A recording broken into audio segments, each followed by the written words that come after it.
On parlait de la Sainte Seine. Et oui, un repas d'alliance que j'ai indiqué. Voilà, donc Jésus a institué le baptême, la Sainte Seine, qui fait partie intégrante de notre vie chrétienne, notre culte, célébré tous ensemble. Et c'est vrai qu'on a l'habitude dans nos églises de célébrer ça pratiquement tous les dimanches. Puis on pourrait se dire, pourquoi ? Certaines églises, ils le font une fois par mois, d'autres, ils le font 2 fois par année seulement. Et il y a certains éléments aussi dans la Sainte Seine. Et pourquoi, d'où nous vient finalement cette pratique-là, et on va le voir. Et j'ai intitulé donc la Sainte Seine, un repas d'alliance. Alors il y a une table vide à laquelle on est tous et toutes conviés, évidemment, avec un peu de lumière. Et c'est vrai que c'était, et on le verra aussi, au tout début, lorsque Jésus a institué cette Sainte Seine, eh bien c'était autour d'un repas.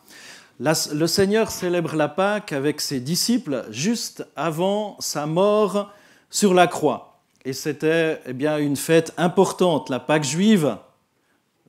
La Pâque juive, Pessah en hébreu, ce n'est pas un repas comme les autres. Elle a pour les Juifs une signification bien particulière. Et cette fête commémore la libération du peuple juif de l'esclavage qui subissait en Égypte et l'alliance que Dieu a fait avec Israël, notamment en donnant la loi de Moïse. Et il s'agit d'une alliance. Une alliance, ce n'est pas juste un repas, ce n'est pas quelque chose, mais c'est vraiment une alliance. Et on va voir déjà l'ancienne alliance qui va nous conduire à la nouvelle alliance. Et le mot Pessah signifie passage. Il désigne le passage du destructeur qui frappe les premiers-nés des Égyptiens et qui va épargner aussi les Israélites. Et ça commémore le passage de la mer Rouge.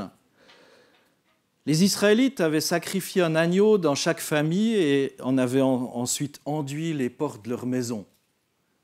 C'était le sang qui a protégé de l'ange destructeur et ce signe a éloigné le destructeur de leur foyer. Et ils ont pu sortir d'Égypte. Et la Pâque se célèbre à la maison, mais elle se vit aussi en public par le sacrifice d'agneaux au temple. Et Jésus, lorsqu'il se réunit avec ses disciples pour célébrer la Pâque, va instituer au milieu du repas la Sainte Seine. Au milieu d'un repas, comme ça, il y a la Sainte Seine qui va être vécue. Il va marquer le passage entre l'ancienne et la nouvelle alliance. Et Jésus s'y présente comme l'agneau sacrifié une fois pour toutes pour sauver les hommes de la destruction. Alors on va quand même lire ce texte dans Luc 22. Luc 22, versets 7 à 20. Le jour des pains sans levain, où l'on devait immoler la Pâque, arriva. Alors, les pains sans levain, ce n'est pas ce qu'il y a de meilleur, mais on a l'habitude des galettes après, mais c'est un pain pas trop levé ou pas levé du tout, c'est en général assez dur. C'est pour ça qu'ils faisaient peut-être des galettes, j'étais pas là pour voir, mais... Le jour des pains sans levain où l'on devait immoler la Pâque arriva et Jésus envoya Pierre et Jean en disant « Allez nous préparer la Pâque afin que nous la mangions. » Ils lui dirent « Où veux-tu que nous la préparions ?» Il leur répondit « Voici, quand vous serez entrés dans la ville, un homme portant une cruche d'eau vous rencontrera. Suivez-le dans la maison où il entrera et vous direz au maître de la maison « Le maître te dit, où est la salle où je mangerai la Pâque avec mes disciples ?» Et il vous montrera une grande chambre haute aménagée. Et c'est là que vous préparerez la Pâque. Ils partirent, trouvèrent les choses comme il le leur avait dit, et préparèrent la Pâque. Leur venu, il se mit à table, et les apôtres avec lui. Il leur dit, « J'ai désiré vivement manger cette Pâque avec vous avant de souffrir, car je vous le dis, je ne la mangerai plus jusqu'à ce qu'elle soit accomplie dans le royaume de Dieu. » Il prit une coupe, rendit grâce, et dit, « Prenez cette coupe et distribuez-la entre vous. Car je vous le dis, je ne boirai plus désormais du fruit de la vigne jusqu'à ce que le royaume de Dieu soit venu. » Ensuite, il prit du pain. Et après avoir rendu grâce, il le rompit et le leur donna en disant « Ceci est mon corps qui est donné pour vous.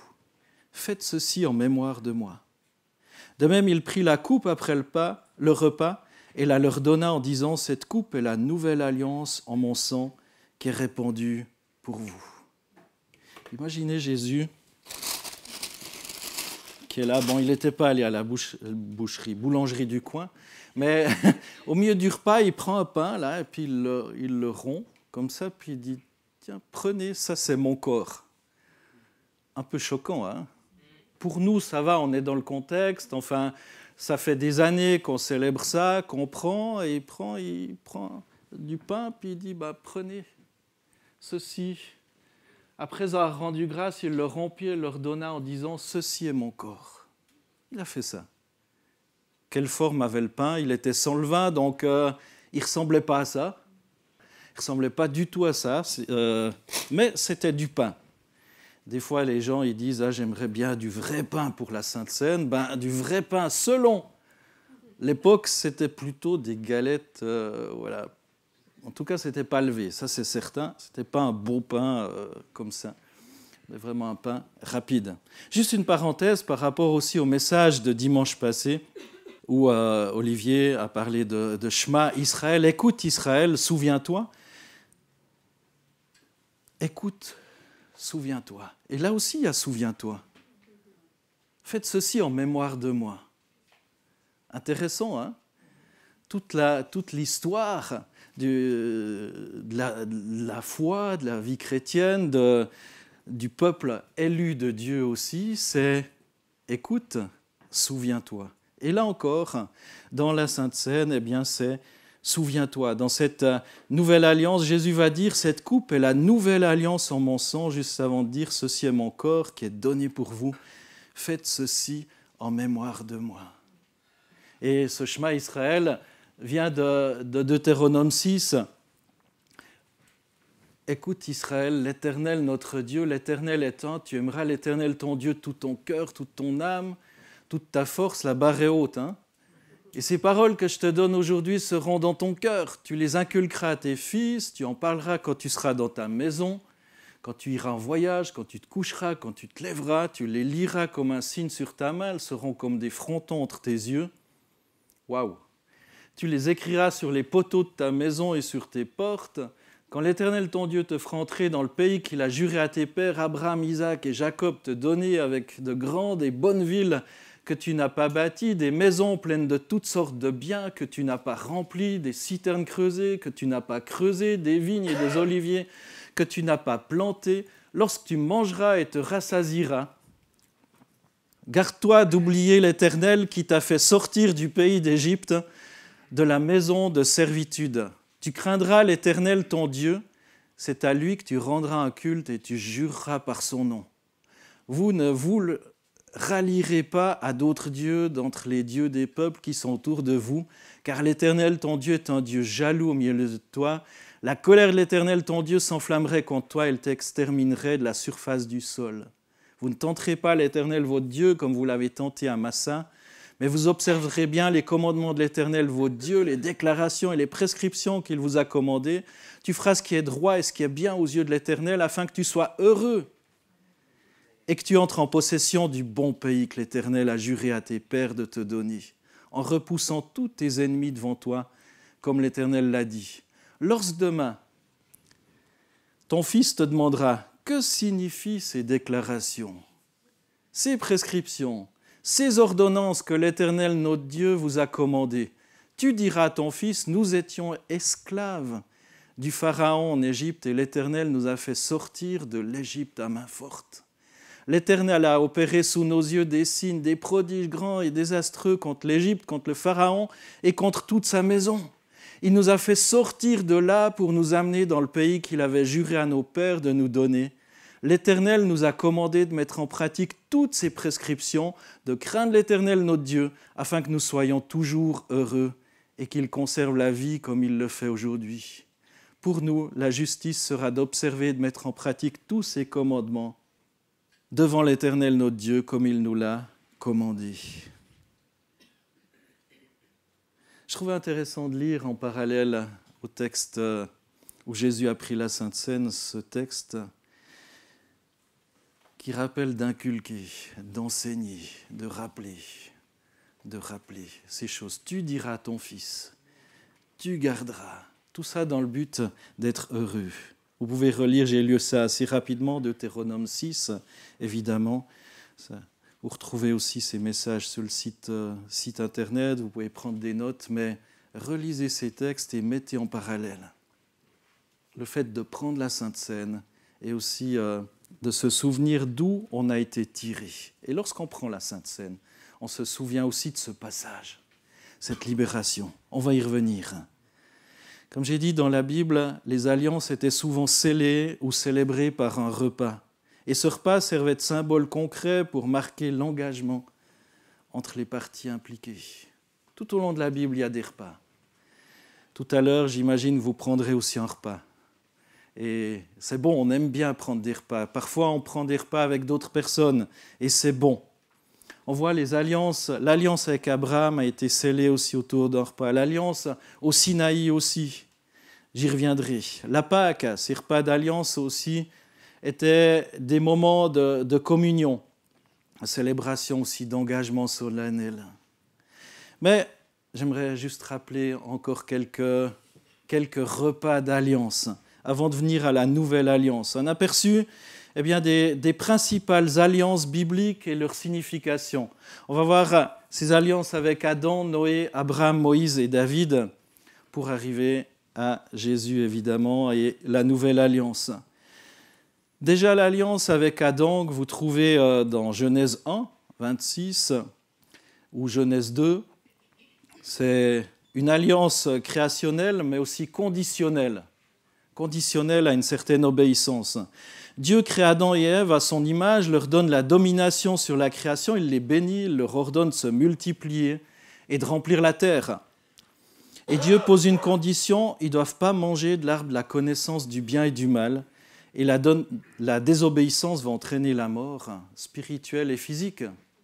C'est une alliance. Et l'importance, cette alliance met en place la responsabilité humaine, aussi envers Dieu et envers la création. Et très rapidement, malheureusement, en tout cas ça se passe très rapidement dans nos Bibles, vu que c'est déjà dans Genèse 3, on vient de commencer que ça se passe déjà mal.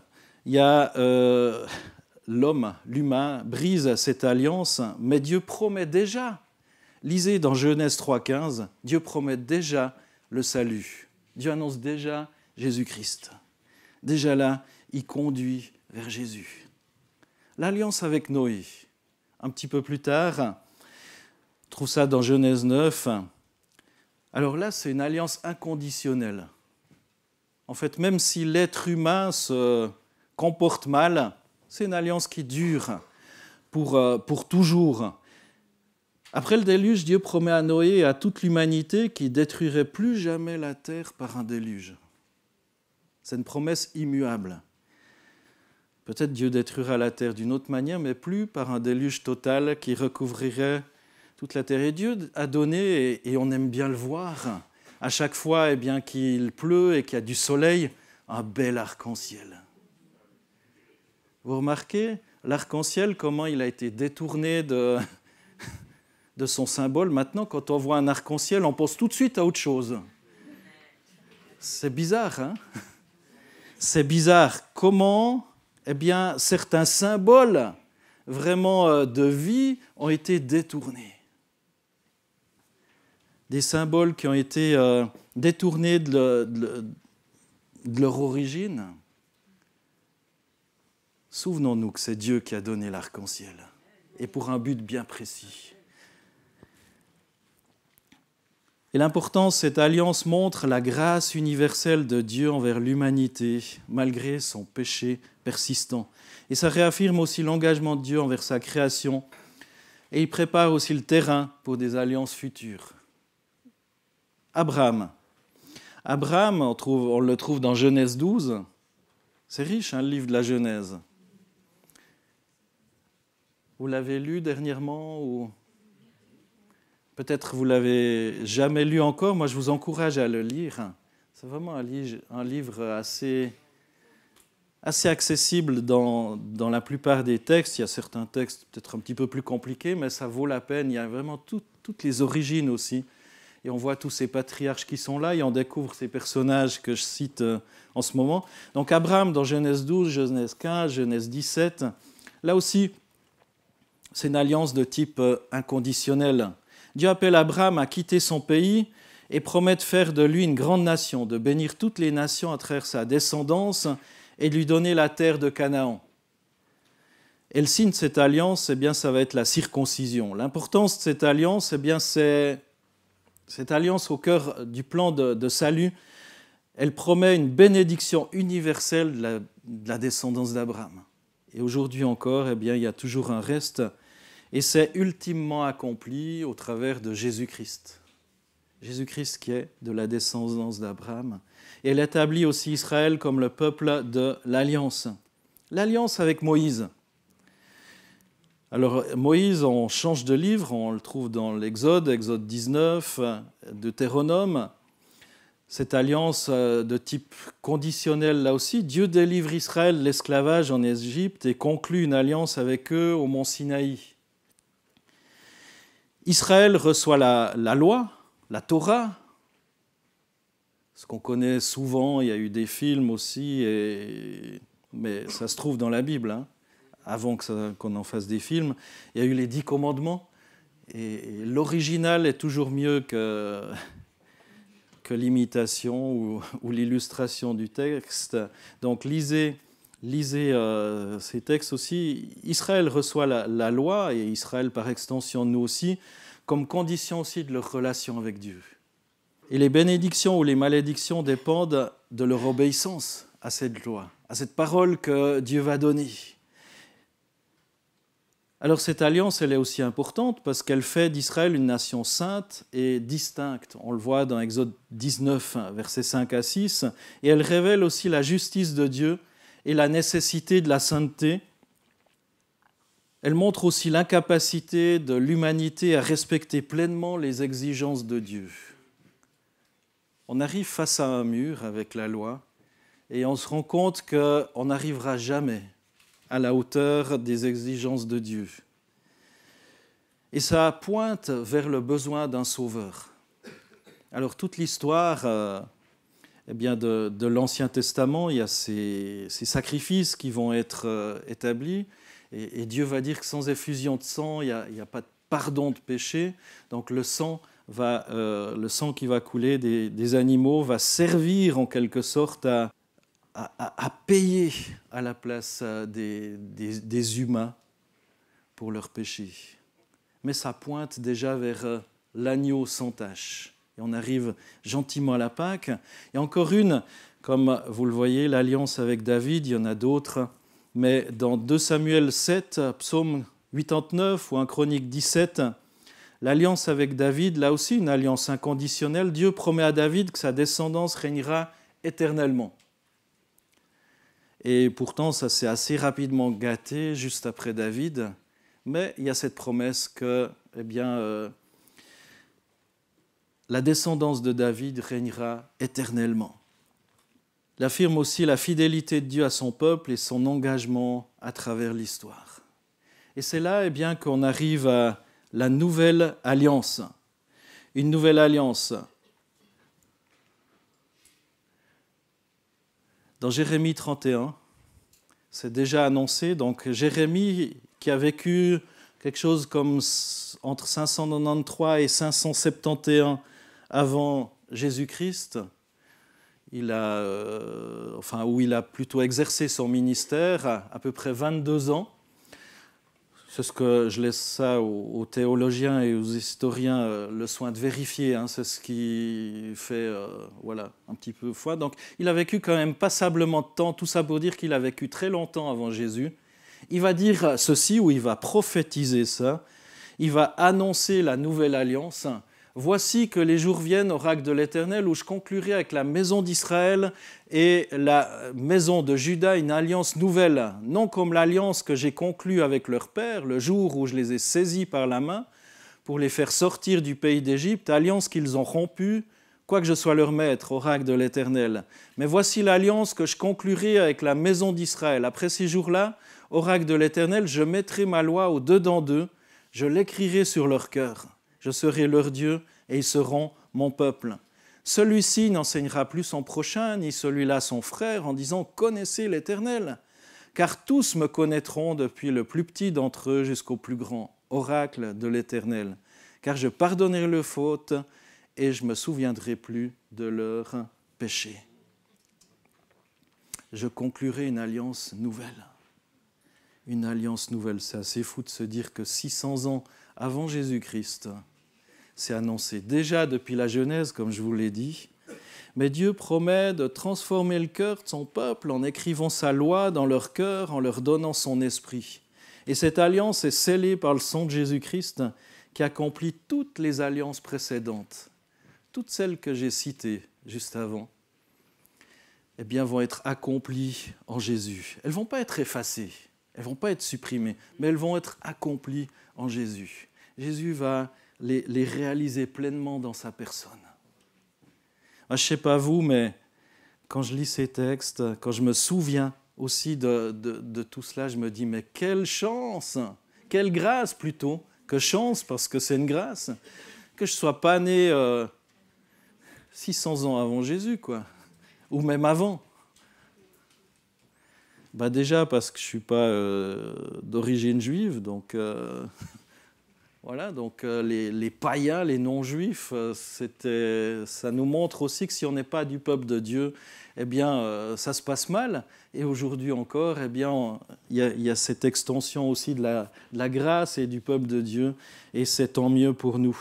Et c'est l'accomplissement final du plan de salut de Dieu. Cette nouvelle alliance offre un accès direct à Dieu, le pardon total des péchés et la vie éternelle. Donc Dieu est un Dieu d'alliance, et il faut impérativement voir la Sainte Seine comme une alliance. Et Jésus va dire que c'est une nouvelle alliance en son sang.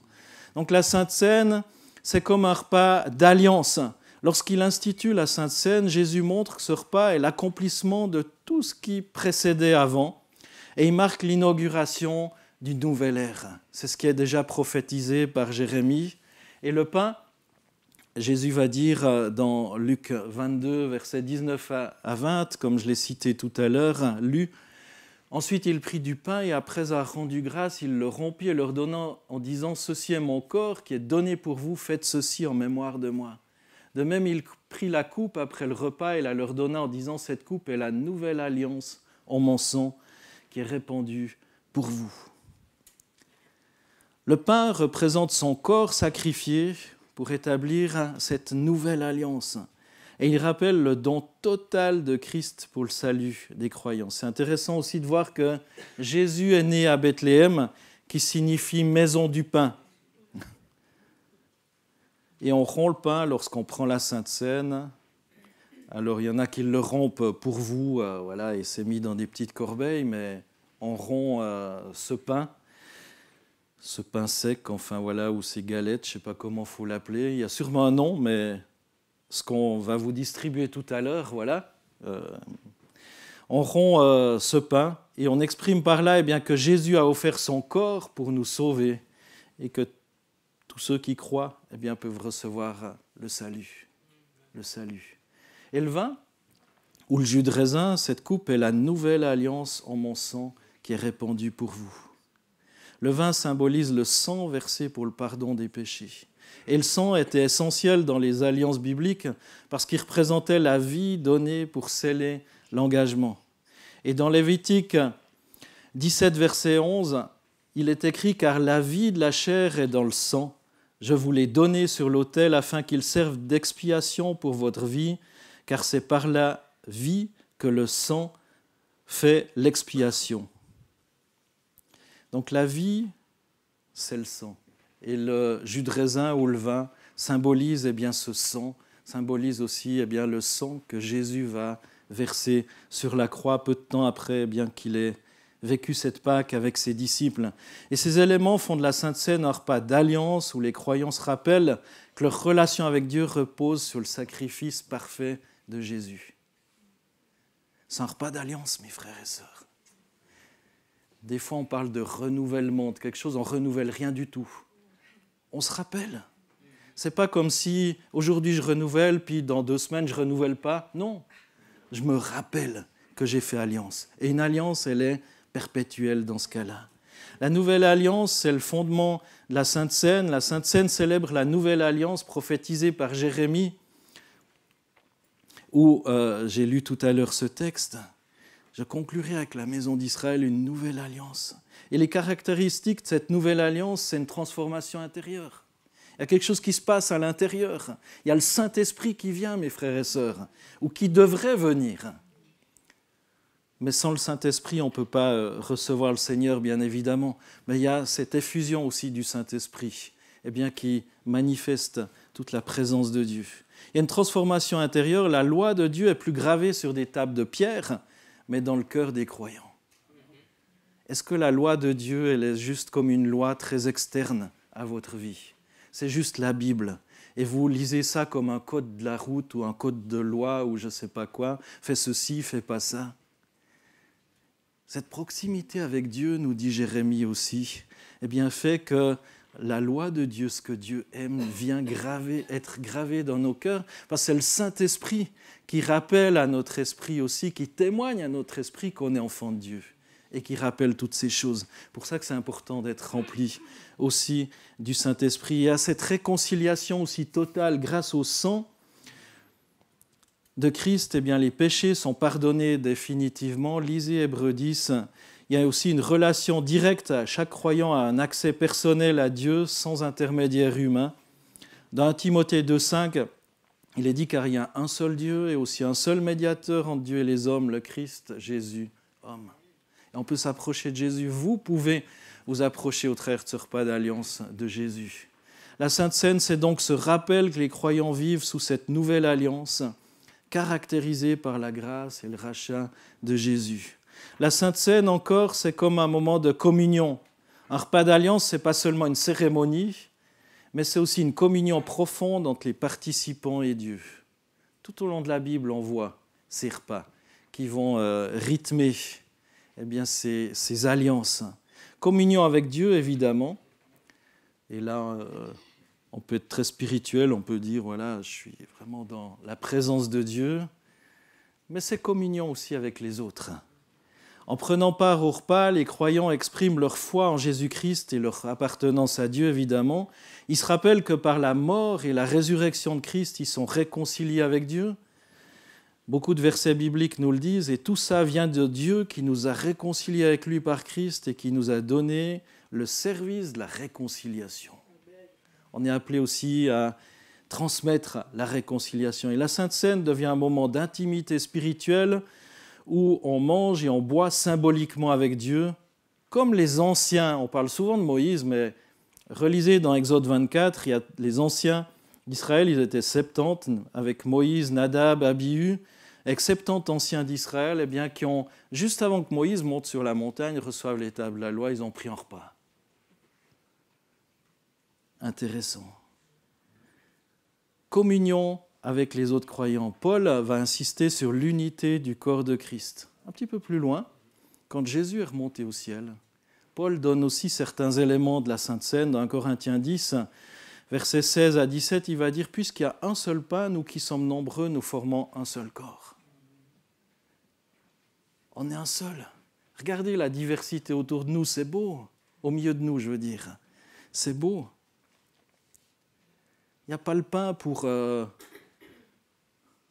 les Suisses, les Valaisans, les Vaudois, ceux qui viennent du continent africain, du Brésil, du Portugal. Non. Il y a un seul pain. Et même si on est nombreux, on forme un seul corps. Et en partageant la Sainte Seine, les croyants affirment leur appartenance à une communauté unie qui transcende aussi les différences sociales, culturelles, ethniques. La Sainte Seine, c'est encore le souvenir de notre engagement. Notre engagement. Un repas d'alliance, c'est aussi une occasion de se souvenir, pas de renouveler, mais de se souvenir de l'engagement mutuel des parties impliquées. Et en prenant part à cette Sainte Seine tout à l'heure, on se souvient qu'on a fait alliance avec Dieu, que Dieu a fait alliance avec nous, évidemment, mais aussi on fait alliance avec le corps du Christ, qui est aussi son Église. Et son Église, c'est vous. Ce n'est pas le bâtiment. Ce n'est pas le bâtiment. L'Église, c'est vous, c'est moi, c'est nous ensemble. Et à cet engagement de Dieu, à chaque sainte scène, Dieu rappelle son amour inébranlable, sa fidélité envers son peuple. Le sacrifice de Jésus, c'est la preuve que Dieu tient toujours ses promesses. Dans Romains 5,8, il écrit « Mais en ceci, Dieu prouve son amour envers nous lorsque nous étions encore pécheurs, Christ est mort pour nous. » Comme j'ai dit, il y a l'engagement des croyants. En participant à la scène, les croyants réaffirment leur engagement envers Dieu. Ils proclament aussi qu'ils vivent sous la seigneurie de Jésus-Christ et qu'ils acceptent de marcher dans ses voies. Ça, c'est pas mal. Mais Paul exhorte encore les croyants à s'examiner avant de participer pour s'assurer qu'ils s'approchent de ce repas avec un cœur pur et sincère. Dans Corinthiens 11, 28 et 29, il est dit que chacun s'examine soi-même et qu'ainsi il mange du pain et boive de la coupe. Car celui qui mange et boit sans discerner le corps du Seigneur mange et boit un jugement contre lui-même. C'est sérieux, mes amis. Et c'est pour ça que ce matin, j'ai été appelé à partager ça. Parce que c'est vrai que ça peut devenir une habitude, ça fait partie de la tradition, comme ça, à la fin du culte, il y a la Sainte Seine, et on va la prendre. Et des fois, il faut vite le faire parce que le prédicateur a prêché un peu longtemps, ou je ne sais pas, puis il y a le rôti qui est en train de cramer à la maison, donc il faut vite faire.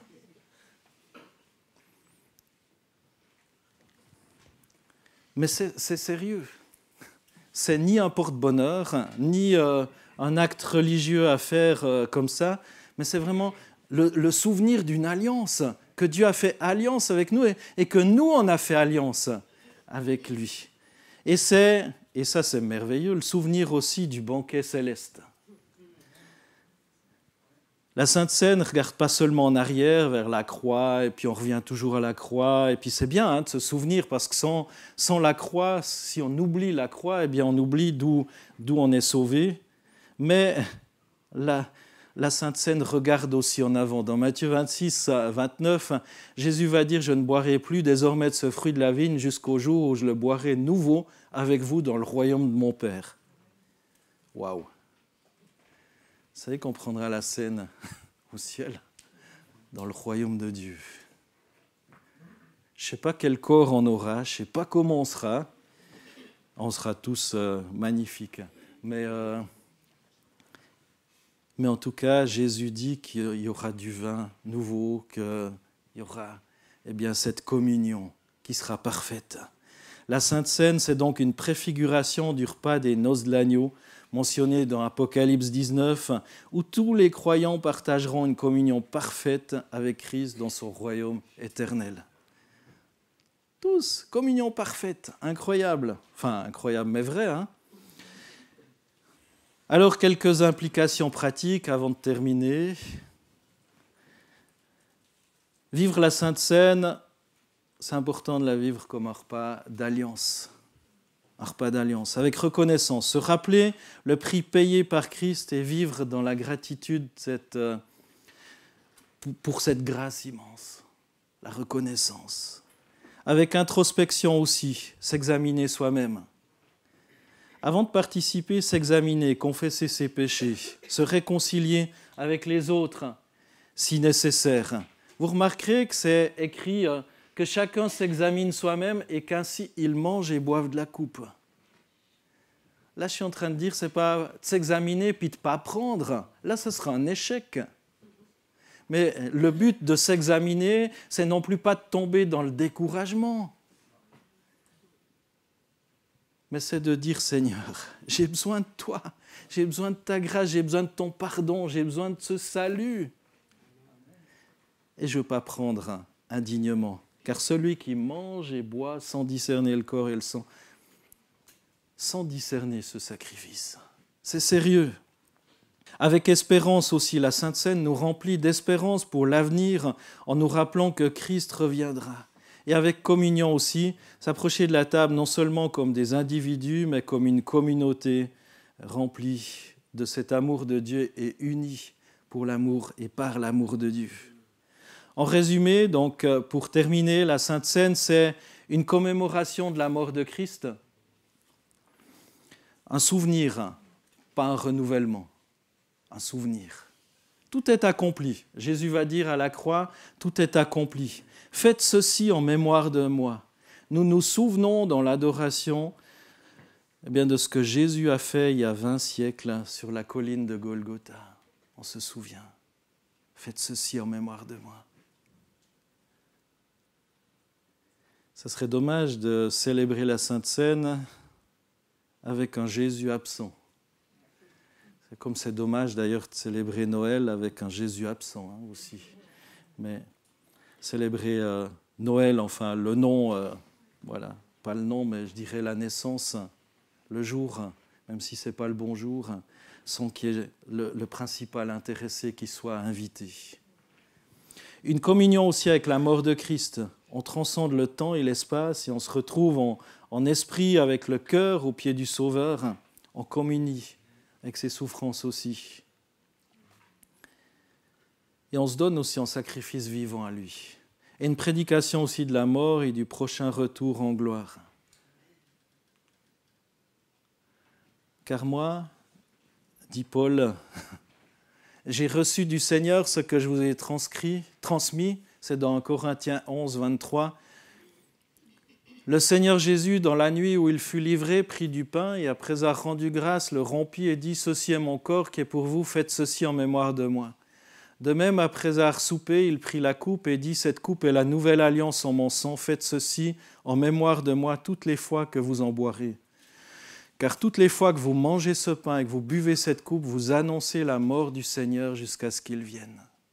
C'est pourquoi celui qui mangera et boira de la coupe du Seigneur indignement sera coupable envers le corps et le sang du Seigneur. Que chacun donc s'examine soi-même, et qu'ainsi il mange du pain et boive de la coupe, car celui qui mange et boit sans discerner le corps du Seigneur mange et boit un jugement contre lui-même.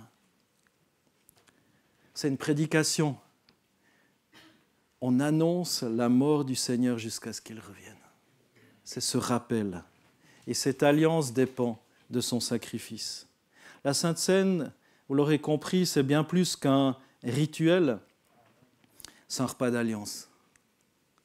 Et c'est très important dans la Bible, cette alliance, ce souvenir. Un moment où les croyants se rappellent que leur relation avec Dieu repose sur le sang de Christ, où ils communient avec lui entre eux, où ils renouvellent leur engagement à vivre pour sa gloire. En participant à la Sainte Seine, les chrétiens proclament aussi l'œuvre de salut, l'accomplissement final de cette alliance aussi dans l'éternité.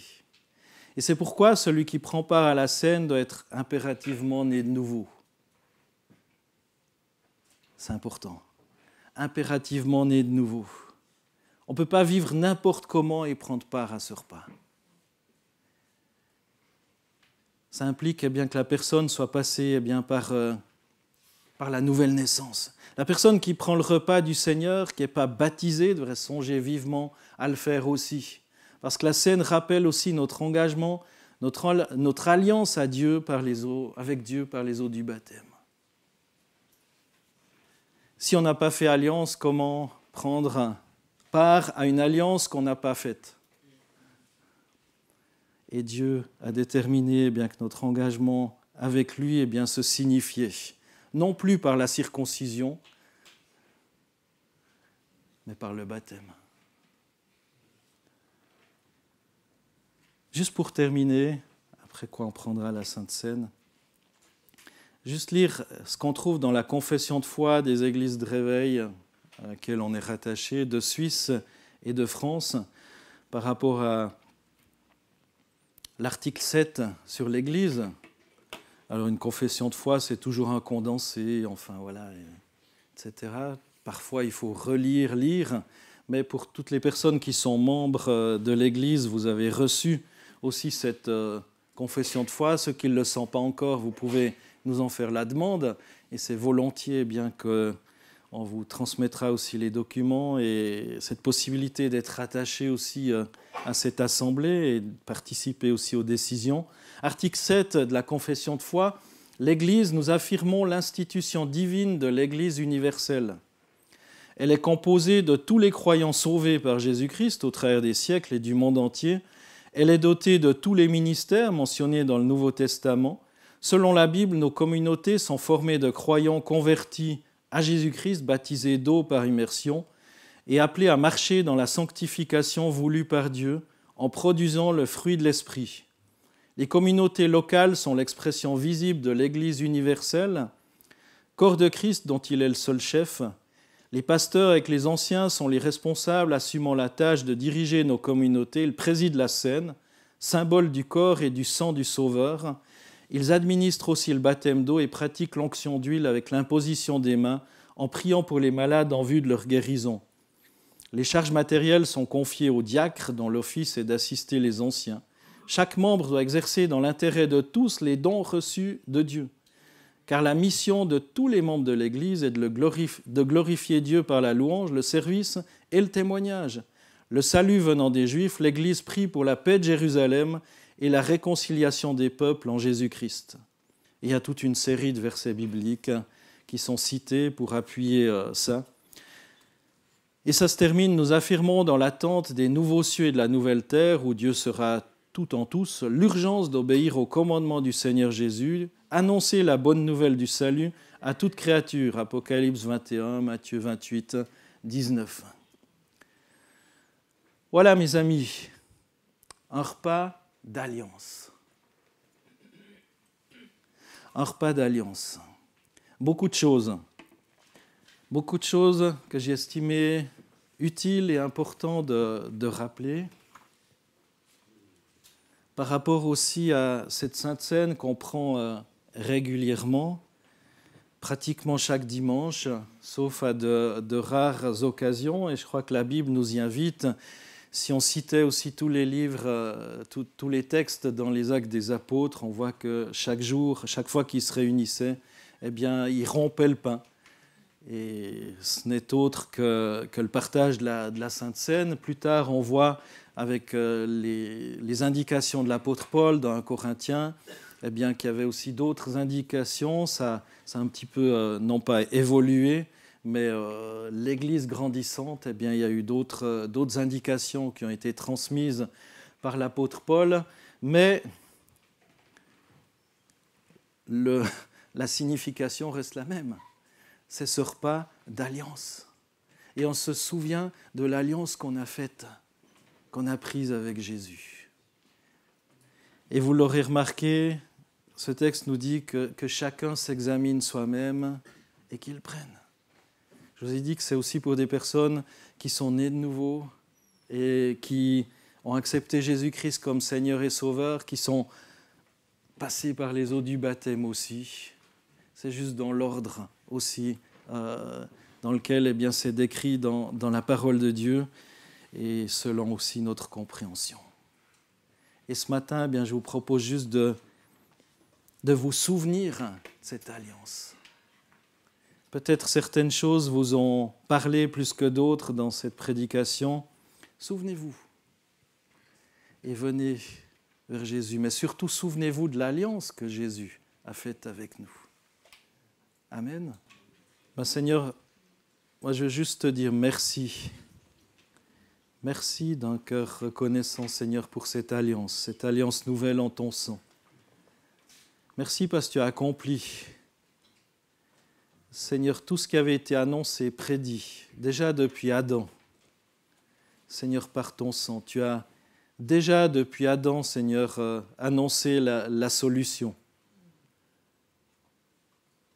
Et Seigneur, merci, parce qu'aujourd'hui, eh bien, on peut se souvenir de ton sacrifice, on peut se souvenir, Seigneur, de tout ce que tu as accompli pour nous. On peut se souvenir de ton amour et bien plus encore. Merci Jésus pour ton corps.